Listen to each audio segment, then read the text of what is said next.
Selamat datang di channel Ye Chen Ping Mania.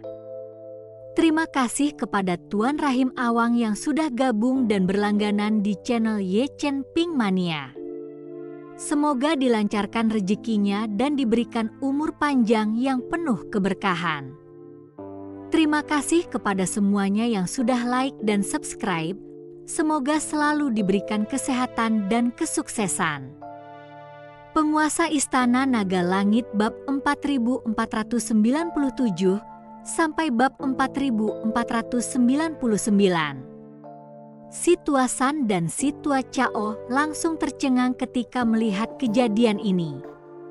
Mereka belum pernah melihat pemandangan seperti itu sebelumnya. Sungguh seperti kiamat dunia. Bintang-bintang di langit dan bentuk-bentuk di tanah, apa sebenarnya itu? Apa sebenarnya yang ada di dalam tubuh orang ini? Pedang yang menyatu menjadi pedang itu tampaknya memiliki kekuatan ras manusia, iblis, dan binatang. Mungkinkah itu kekuatan ketiga ras itu? Ada juga api itu, bahkan ada aura api tertinggi dari ras iblis di dalamnya. Api ini ditakutkan ada banyak jenisnya. Apakah semua itu bisa dibudidayakan oleh orang ini? Mata si Tua Cao terbuka lebar saat dia memandang dengan tidak percaya. Setelah kata-kata itu diucapkan, tubuhnya seperti bola meriam, dengan cepat mundur ke belakang tanpa keraguan sedikit pun. Melihat ini, San Tua pun buru-buru mundur dengan tajam. Tak seorang pun di antara mereka yang meremehkan Chen Ping, seorang kultivator tingkat 7 dari alam transisi. Terutama Cao Tua, mengumpat dalam hati, lebih baik dia mengikuti Patriark You dan melarikan diri. Iblis tahu bahwa Chen Ping ini, yang hanya berada pada peringkat ke-7 alam penampilan transisi, mampu meletus dengan kekuatan-kekuatan yang melampaui imajinasi. Berdengung. Tiba-tiba, seolah-olah langit dan bumi telah diatur ulang, langsung kembali ke bentuk aslinya. Bintang-bintang telah hilang, demikian pula gambar 8 trigram di tanah. Sebaliknya, Chen Ping memuntahkan seteguk darah saat tubuhnya perlahan runtuh. Dia dapat merasakan hidupnya terkuras dengan cepat. Mata Chen Ping mulai kabur, dan pikirannya terus melayang ke masa lalu. Tetapi saat mata Chen Ping perlahan tertutup, dan jiwa suci di tubuhnya mulai terpisah dari tubuhnya, cahaya putih muncul. Cahaya putih itu muncul seolah-olah tiba-tiba menyala, dan setelah cahaya putih menyala, seorang pria paruh baya muncul di depan Chen Ping. Sebuah tangan dengan lembut mengangkat Chen Ping. Bersamaan dengan cahaya lembut yang melingkupi seluruh tubuh Chen Ping, jiwa suci yang terpisah dari tubuh kembali ke tubuh Chen Ping.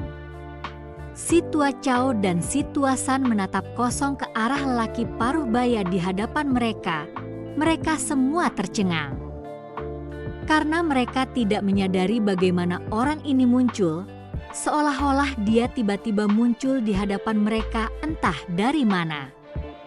Mereka harus tahu bahwa mereka adalah kultivator tingkat 4 alam Mahayana. Meskipun mereka lebih cepat, mereka masih dapat melihat tanda-tandanya. Tetapi lelaki setengah baya di hadapan mereka ini, mereka sama sekali tidak tahu seperti apa penampilannya. "Siapa kamu?" tanya San Tua kepada pria paruh baya itu. Pria paruh baya itu membelai rambut berantakan Chen Ping sebelum menatap Pak Tuasan dan Pak Tua Cao. "Kalian tidak pantas tahu siapa aku."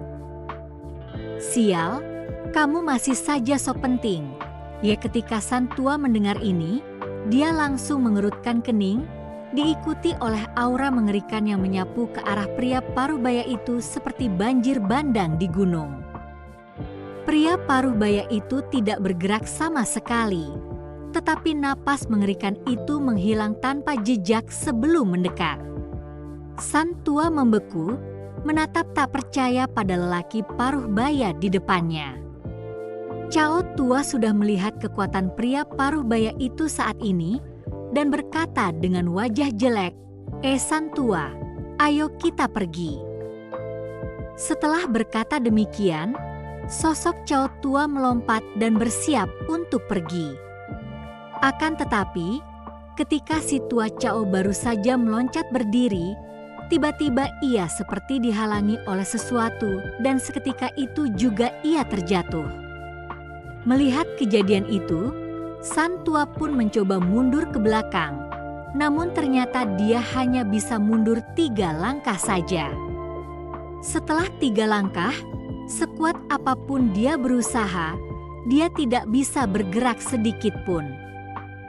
Kali ini, keduanya ketakutan, mengetahui bahwa lelaki paruh baya di hadapan mereka tidak bergerak sejak awal, tetapi mereka berdua tidak punya cara untuk pergi.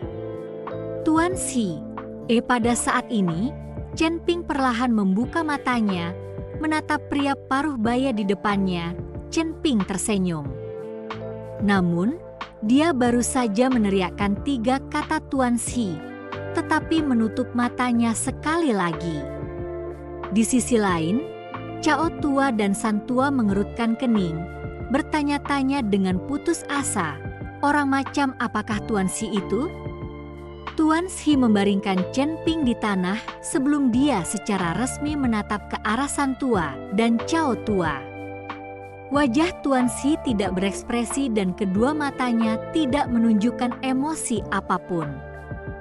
Terima kasih masih menyimak channel Ye Chen Ping Mania. Tetapi dengan tatapan inilah, Cao tua dan San tua hanya merasakan jantung mereka menegang, dan 2 jiwa dewa mereka seketika tercabut dari tubuh mereka. Tubuh fisik itu jatuh dengan keras ke tanah, langsung menyebabkan kematian. 2 orang yang hanya tinggal jiwanya berlarian dengan panik. Tetapi meskipun hanya tinggal jiwanya saja, mereka tetap tidak dapat melarikan diri dari daerah ini. Telapak tangan Si terbuka sedikit, dan jiwa dewa kedua orang itu langsung tersedot, lalu digenggam dalam telapak tangan Si. Ambil jiwa suci mereka berdua dan pulihkan kekuatanmu. Setelah Si selesai bicara, dia mengusap lembut kedua telapak tangannya, dan jiwa dewa Cao tua dan San tua itu langsung berubah menjadi cahaya putih dan dilemparkan ke tubuh Chen Ping. Kedua kultivator kelas 4 alam Mahayana itu bahkan tidak dianggap semut di mata Tuan Si. Pada saat ini, bahkan Raja Iblis Awan Merah di lautan kesadaran Chen Ping bersembunyi di sudut sambil menggigil, takut Tuan Si akan menemukannya. Sosok yang begitu garang itu berulang kali membantu Chen Ping, dan Raja Iblis Awan Merah tidak mengerti lagi siapa identitas Chen Ping ini. Sekitar selusin siluet mendekat dengan cepat di kejauhan, dan tak lama kemudian Xiao Feng tiba bersama para ahli dari dinasti Kekaisaran Xiao. Ketika melihat Tuan Si, Xiao Feng dan para pakar dari dinasti Kekaisaran Xiao semuanya membeku sebentar. Lalu wajah mereka berubah drastis, seolah-olah mereka tengah menghadapi musuh besar. Meskipun Si tidak memperlihatkan aura pembunuh, dan terlebih lagi tidak mengalami kebocoran aura, saat mereka melihat Tuan Si, semua orang merasakan seolah-olah hati mereka telah dicengkeram erat oleh sesuatu. Para ahli dari dinasti Kekaisaran Xiao itu menahan Xiao Feng dan menatap Tuan Si dengan waspada. "Kau datang untuk menjemputnya?" Si bertanya pada Xiao Feng. "Ya." Xiao Feng menyingkirkan orang-orang di depannya dan berjalan menuju Tuan Si. Dia adalah kesempatan besar bagi dinasti Xiao Mu. Manfaatkanlah. Setelah Tuan Si selesai berbicara, dia tersenyum tipis dan sosoknya tiba-tiba menghilang. Seolah-olah tidak ada seorang pun di sini saat ini. Ini mengejutkan Xiao Feng dan para ahli dari dinasti Kekaisaran Xiao. Xiao Feng tidak mengerti kata-kata Tuan Xi. Dia tidak mengerti betapa besar peluang Chen Ping. Ayo orang-orang, bawa Tuan Chen kembali. Xiao Feng memerintahkan anak buahnya untuk membawa Chen Ping kembali. Chen Ping segera dibawa kembali ke dinasti Kekaisaran Xiao. Dan Jiyun menyalahkan dirinya sendiri ketika mengetahui bahwa Chen Ping telah terluka parah. Dia telah mengikuti Chen Ping selama ini, dan sekarang Chen Ping telah menyelinap pergi sendirian. Dia terkejut bahwa dia tidak mengetahuinya. Jiyun dapat mengetahui bahwa itu pasti karena aliansi penyegel iblis telah mengejarnya begitu dekat akhir-akhir ini sehingga Chen Ping tidak ingin dia terlibat. Itulah sebabnya dia pergi tanpa pamit. Xiao Feng mengirim sejumlah besar sumber daya dan kemudian meminta Jiyun untuk menjaga Chen Ping. Sebaliknya, ia memobilisasi pasukannya dan mulai mempertahankan kota Kekaisaran. Xiao Feng tahu bahwa orang-orang dari aliansi penyegel iblis akan segera tiba di markas besar aliansi penyegel iblis. Berita tentang jatuhnya San Tua dan Cao Tua telah menyebar sejak lama. Dua orang kultivator kelas 4 alam Mahayana tumbang begitu saja. Sungguh mengejutkan bagi warga aliansi penyegel iblis. Ketua aliansi, pada saat itu, pasukan dinasti Kekaisaran Xiao tiba dengan segera dan tidak ada lagi kesempatan untuk memenggal kepala Chen Ping. Aku sudah berteriak pada mereka berdua agar pergi, tetapi mereka sama sekali tidak mendengarkan. Mereka ingin mendapatkan busur Raja Ilahi di tangan Chen Ping itu. Akibatnya, mereka dikepung dan dipenggal oleh orang-orang dari dinasti Kekaisaran Xiao. Tetapi untungnya, aku bereaksi cepat, dan begitulah cara aku melarikan diri kembali bersama dua muridku. Patriark Yo mengikuti Zuo Tianzeng saat ia berbicara tentang situasi hari itu. Faktanya, Patriark Yo bahkan tidak tahu tentang kematian San Tua dan Cao Tua, dan baru setelah dia kembali ke markas besar aliansi penyegel iblis dia mendengarnya. Setelah mendengar bahwa San Tua dan Cao Tua telah meninggal, Patriark Yo telah merayakannya selama setengah hari. Namun, dia juga tahu bahwa dia harus melaporkan masalah ini dengan setengah kebenaran. Kalau tidak, dia pasti akan dihukum jika dia melarikan diri kembali secara diam-diam. Pak Tua Yo, pastilah keserakahanmu untuk hidup dan keinginanmu untuk kembali yang menyebabkan Pak Tua San dan Pak Tua Cao meninggal secara tragis. Dia, orang ini, sama sekali tidak setia pada aliansi penyegel iblis. Seseorang dengan marah menuduh Patriark Yo. Terima kasih masih menyimak channel Ye Chen Ping Mania. Dasar kentut, aku setia pada aliansi penyegel iblis. Kalau tidak, aku tidak akan pergi ke dinasti Xiao untuk menyatakan perang. Mengapa kalian tidak pergi jika kalian mampu? Jika kalian pergi, kalian mungkin sudah mati di dinasti Kekaisaran Xiao sejak lama. Patriark Yo meraung marah. Dia tidak akan mengakui bahwa dia serakah terhadap nyawanya dan tidak setia kepada aliansi penyegel iblis. Baiklah, Zuo Tianzeng melambaikan tangannya dan semua orang langsung menutup mulut mereka. Meski kematian dua kultivator kelas 4 alam Mahayana memang merupakan kerugian bagi aliansi penyegel iblis, namun itu tidak cukup untuk membuat Zuo Tianzeng marah.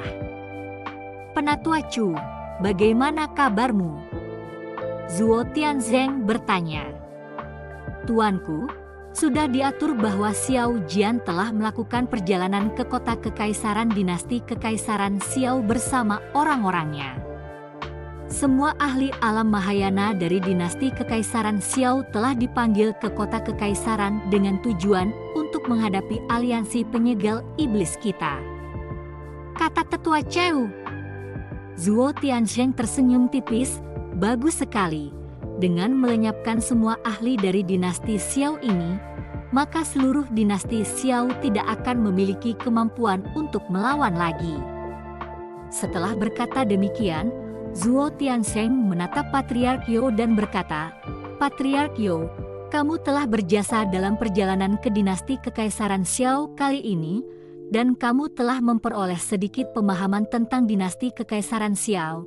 Jadi aku akan membiarkanmu memimpin orang-orang untuk menyerang dinasti Kekaisaran Xiao. Semua orang siap membantumu, tetapi kamu harus menghancurkan dinasti Xiao untukku. Ketika Patriark You mendengar ini, dia terpaku. Dia tidak pernah menyangka bahwa Zuo Tianzheng akan memberinya tugas sebesar itu. Tuan Sekutu, aku, Patriark You tidak ingin menghentikan peristiwa sebesar itu. Dia tahu dalam hatinya bahwa semakin dia berusaha, semakin cepat dia akan mati. Aku akan meminta tetua Chu untuk menemaniku. Dia sudah punya rencana. Dinasti Kekaisaran Xiao bisa dengan mudah ditaklukkan. Zuo Tianzheng tidak menunggu Patriark You menolak dan langsung berbicara. Mendengar ini, Patriark You akhirnya hanya bisa mengangguk tak berdaya dan setuju. Adapun orang-orang lain dari aliansi penyegel iblis, semuanya tercengang, tidak mengerti mengapa Zuo Tianzheng memilih Patriark You, seorang yang tamak dan penakut, untuk memimpin kerumunan.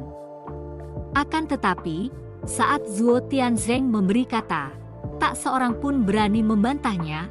Begitulah aturan aliansi penyegel iblis. Ketika orang banyak itu bubar, Patriark You menghela nafas. Dengan tanggung jawab seberat itu, dia tahu bahwa dia tidak mampu menanggungnya. Sepertinya Zuo Tianzheng ini harus membiarkannya mati. Yang mulia, sekarang kau berani. Kau dapat memerintah orang-orang dari aliansi penyegel iblis. Banyak orang-orang ini memandang rendah kita. Kalian hanya mengambil kesempatan untuk membersihkan kekacauan mereka. Tian Luo berkata sambil berjalan penuh semangat ke arah Patriark You. Sebaliknya, Patriark You melotot tajam ke arah Tian Luo, ingin sekali menamparnya sampai mati. Orang ini benar-benar ada yang salah dengan otaknya. Melihat ekspresi itu di wajah Patriark You, Tian Luo langsung mundur ketakutan. Patriark You kemudian berjalan ke arah Penatua Chu dan berkata, Penatua Chu, untuk masalah penyerangan terhadap dinasti Kekaisaran Xiao, mohon mintalah petunjuk lebih lanjut kepada Penatua Chu. Patriark You, kamu tidak perlu gugup. Pangeran kedua dari dinasti Kekaisaran Xiao telah kubeli dan menjadi anggota aliansi penyegel iblis kita. Tidak perlu takut sama sekali. Penatua Chu menghibur Patriark You. Baguslah kalau begitu kita berangkat sekarang. Patriark You menghela napas sedikit lega sebelum memerintahkan orang-orang dari aliansi penyegel iblis untuk berangkat. Aliansi penyegel iblis telah mengirim ratusan orang, dan alam Mahayana sendiri jumlahnya hampir 100. Hanya saja hampir semua alam Mahayana tersebut merupakan kultivator setan, dan hampir semua kultivator setan yang telah dikultivasikan oleh aliansi penyegel setan selama bertahun-tahun keluar dengan kekuatan penuh. Ratusan orang menuju dinasti Xiao dalam jumlah besar. Pada saat ini, Xiao Feng juga mengerahkan pasukannya. Seluruh kota kekaisaran memiliki ribuan penjaga, dan ada puluhan ahli alam Mahayana yang dipanggil dari seluruh penjuru. Putra kekaisaranmu, para ahli alam Mahayana yang dipanggil dari seluruh dunia telah tiba, dan sekarang hanya orang-orang dari kota Changwon yang belum tiba. Yu Wenqiang berbisik pada Xiao Feng. Kota Changwon hanyalah kota perbatasan kecil, jadi kurasa tidak ada ahli di sana, jadi datanglah jika dia suka. Xiao Feng mendengar ini, Jadi dia melambaikan tangannya dan berkata, dia bahkan tidak tahu bahwa orang yang menjaga kota Changwon adalah saudara tirinya, dan bahwa ada puluhan ahli alam Mahayana di kota Changwon.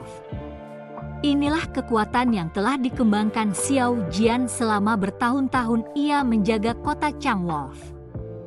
Pada saat ini, Xiao Jian juga bergegas menuju kota kekaisaran bersama para ahli kota Changwon.